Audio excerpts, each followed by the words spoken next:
নটকে মাছ চাউলের গুঁড়ো দিয়ে ভাজি করতেছি।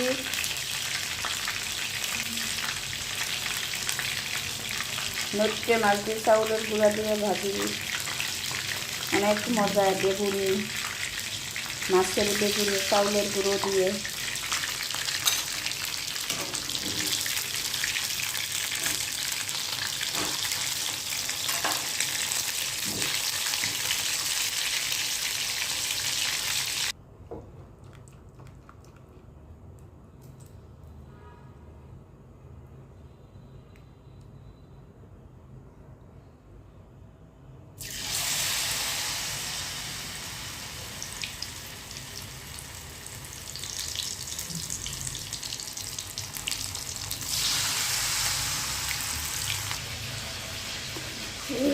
হয়ে গেছে নটকে মাছ ভাজি চাউলের গুঁড়ো দিয়ে।